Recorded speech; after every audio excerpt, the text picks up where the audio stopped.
Of Sarah Ferguson has revealed that she's on the cusp of a nervous breakdown as her daughters are being dragged into the scandal over her association with Jeffrey Epstein. After decades of clinging to privilege she could no longer justify, a moment no one expected storms into the headlines. Hidden in a car with her face turned away, smuggled out of Royal Lodge under cover of darkness, Sarah Ferguson's final hours at the Windsor mansion reveal a humiliation so complete she couldn't face it in daylight.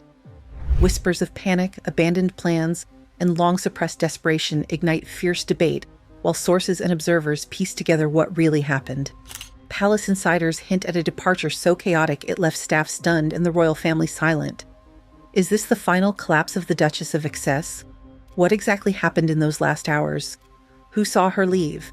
And why does this moment feel like the end of everything she spent 2 decades desperately holding on to? Duchess of York, Fergie, is apparently house hunting for a place in Windsor. Yeah, it's gonna be so awkward. The gates of Royal Lodge have been sealed shut. The lights inside the mansion are finally dark, and the woman who spent 2 decades living rent-free inside one of Britain's most prestigious royal estates has vanished, not with a farewell, not with a statement, not with so much as a wave goodbye. She was simply gone. This is the story of Sarah Ferguson's final humiliating chapter at Royal Lodge. A story about a woman who had everything. A royal title, a royal mansion, royal protection, and lost it all. Not in a single dramatic moment, but in a slow, grinding, deeply public unraveling that has left her without a home, without a brand, without a title, and without a country to call her own. Of course, after exiting Royal Lodge, she's spent more than 20 years living rent-free at Royal Lodge with Andrew Mountbatten Windsor, her ex-husband. But where is it believed to be that... To understand how far Sarah Ferguson has fallen, you first have to understand the extraordinary life she was living. Royal Lodge is not a holiday cottage. It is not a modest flat, tucked away somewhere in Windsor. It is a mansion sitting deep inside Windsor Great Park, one of the most exclusive and historic private estates in the United Kingdom. The grounds are sweeping. The history is royal. The Queen Mother herself once called it home. By any standard, by every standard, Royal Lodge is among the most coveted addresses in Britain, and Sarah Ferguson lived there for free. Her ex-husband, Prince Andrew, had been granted a long-term lease on the property at a rent so low it was essentially symbolic. Well, of course it won't be. It'll be all bougie and lovely and it's all been done up, but it is quite the change, isn't it, from living rent-free at the Royal Lodge to a granny flat, basically, and it's in the Cotswolds for Beatrice. But think about that. A decades-long lease on a mansion on the grounds of Windsor Castle for next to nothing. And when Ferguson moved back in, more than a decade after her divorce from Andrew, she wasn't paying a penny. Not for the heating, not for the maintenance, not for the staff. The Crown, through its various mechanisms, picked up the bill. She lived this way for over 15 years after her marriage ended. A divorced woman, no longer a working royal, no longer technically a duchess in any active sense.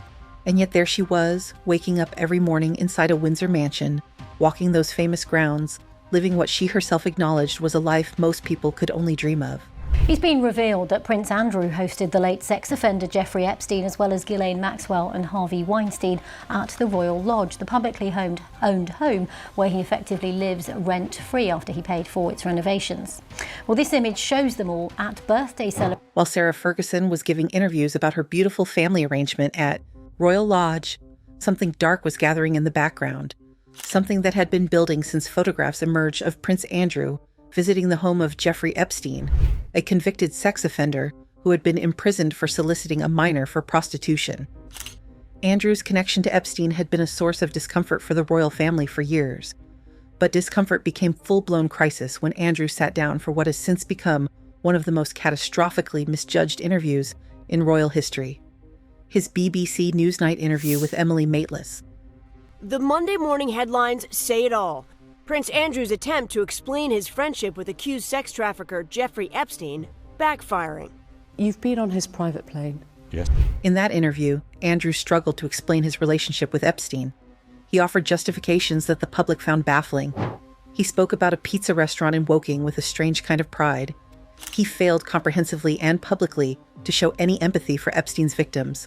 It was a disaster. A slow-motion, nationally televised disaster. And throughout all of it, throughout every wave of the scandal, every fresh headline, every damning revelation, Sarah Ferguson stood by him. She defended him. She appeared at his side. She remained at Royal Lodge even as the pressure mounted, and the advisors around her surely must have been telling her this was not a good idea.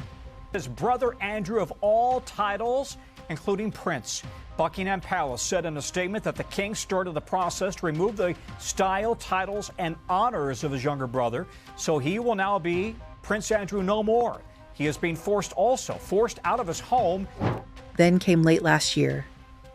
Buckingham Palace issued a statement, brief, formal, devastating in its implications. King Charles had begun the process of stripping his younger brother of all royal titles and honors. Andrew Mountbatten Windsor, no longer Prince, no longer HRH, no longer entitled to the privileges, the deference, the protections that royal status provides. The announcement included one further detail that shook observers. The lease on Royal Lodge had been terminated. Andrew must vacate the property. Read that again. Terminated. Not renegotiated, not extended. Terminated. After 2 decades, after a lease that should have protected him for decades more, the deal was done. Sarah Ferguson received no mention in the announcement. Not one word, no acknowledgement that she had lived there for 15 years, no alternative arrangements offered, no grace period suggested. She was simply not part of the equation. After everything, after all those years, all that loyalty, all those interviews defending Andrew and calling herself part of the royal tripod, she was not even worth a sentence. There are also concerns that Sarah Ferguson could potentially go rogue and start airing more secrets of the royal family if they are to be exiled from royal life. And inside... Because while Andrew at least had somewhere to go, a cottage on the Sandringham estate, far humbler than Royal Lodge, but a home nonetheless, Sarah Ferguson had nothing. She had owned a townhouse in London, a property she purchased, a lifeline, a fallback, a home of her own. But she had sold it the same year, leaving herself without any property to go back to. Let that sink in. She sold the one home she owned, and she did it in the same year the palace started its moves against Andrew. So where was she going to go? Her daughters could only offer temporary solutions. Princess Beatrice had a home in the Cotswolds. Princess Eugenie split her time between Portugal and Kensington Palace. But apparently in return, he's demanded 2 houses for him to go to Frogmore Cottage. Of course, he was offered that 2 years ago by His Majesty the King, but he's also demanded Adelaide Cottage for his wife's. Neither could offer their mother a permanent base. Neither had the room, the stability, or frankly, given what was coming, possibly the inclination to take on the problem permanently. Insiders told reporters that Ferguson had nowhere to go. One source used the word homeless. A woman who had spent 2 decades in a Windsor mansion was now effectively homeless. She reportedly began asking about Adelaide Cottage, the former home of Prince William and Kate. The request alarmed palace advisors given her connection to the Epstein files, given the scrutiny over royal spending, given the ongoing questions about her own conduct. The idea of gifting her another grace and favor home was politically toxic. The answer, it seems, was no. Sarah Ferguson also now facing new questions. She's now shutting down 6 of her companies after the latest Epstein emails revealed her own close ties. One document shows she wrote to him after his 2009 release from prison. And all the while, her professional life was collapsing around her. Sarah Ferguson had spent years after her divorce trying to build something. A brand, a career, a reason for people to pay attention to her outside of her royal connections. She wrote children's books. She fronted weight loss campaigns. She ran charities. She set up companies. In the weeks after the announcement, all of it started to fall apart. 6 companies that she ran were in the process of being dissolved. 6, not 1. 6 separate business ventures, each of them now winding down. Her charity, Sarah's Trust, announced it would close for the foreseeable future, citing in carefully chosen language her damaged public image. But I'm not that shocked, but I am kind of like, oh, it's kind of gross. The sort of emails that Fergie is sending, oh, I love you, oh, marry me, oh, have you had a baby? She seems nuts. By the time the final weeks at Royal Lodge arrived, Sarah Ferguson was a woman with no income stream, no professional platform, no title, no charity, and no home. And she was about to lose the last thing she had left, the illusion that the palace still had any use for her at all. In January, the United States Department of Justice released over 3 million pages of documents related to its investigation into Jeffrey Epstein. Inside those documents were emails, and some of those emails had Sarah Ferguson's name on them. For years, Ferguson had maintained a particular story about her connection to Epstein. She called it a gigantic mistake, a single error, a lapse in judgment, the kind of thing anyone might do. I have never been more touched by a friend's kindness than your compliment to me in front of my girls. And this, you are a... The emails told a different story. In messages signed by Sarah, Ferguson described Epstein as the brother I have always wished for. Not an acquaintance, not a business contact, not someone she barely knew. A brother. The language is intimate, warm, deeply familiar. In another note, she wrote, "I am at your service. Just marry me." This was not the language of someone who had made a mistake and moved on. This was the language of someone deep in a transactional, personal relationship with one of the most dangerous men in modern history. But perhaps the most disturbing detail was an email in which Ferguson planned a lunch with Epstein in Miami and mentioned that her daughters Beatrice and Eugenie would be joining them. Fergie's also in the files. An email from Sarah Ferguson to Jeffrey Epstein, the former Duchess of York, told Jeffrey Epstein allegedly that he was a legend and that she was at his service, and she also offers him and his friends VIP tours of This was after Epstein's conviction, after he had served time for crimes involving children. Ferguson allegedly arranged for her daughters to be in proximity to Epstein after everything was already publicly known. The public reaction was immediate and severe, and it gets more complicated. Months after her public statement calling Epstein a gigantic mistake, there appears to be another email from Ferguson. In it, she apologizes to Epstein for having distanced herself from him publicly. She calls him a steadfast, generous, and supreme friend. She says she had been bedridden with fear about speaking out against him. Bedridden with fear about a man she publicly claimed had been merely a mistake. He and Andrew are both utterly morally bankrupt. I am sickened, and I covered the royals for many years in the UK. I am sickened by their behaviour and by these exchanges.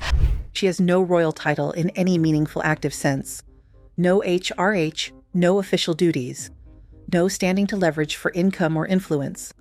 She is linked to one of the most damaging scandals in modern British royal history, and she is being advised by those closest to her that public redemption is simply not available to her at this time. And yet, and this is perhaps the most fascinating and troubling detail of all, she reportedly still believes she deserves a royal residence. Sources say she has been comparing herself to Princess Diana, arguing that she is owed the same kind of grace and favor treatment that other royals have received. Former aides find this baffling. The palace finds it politically impossible. Believe that they can be so grubby and so soulless, and whatever happens to, I'm glad that they're actually, Fergie's got nowhere to live.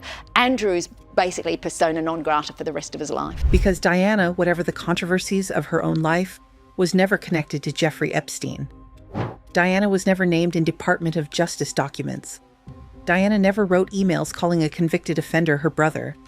The comparison doesn't hold, and the palace knows it.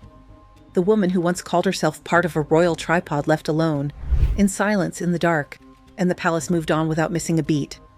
Royal Lodge has been emptied. The lease has been terminated. The lights are off.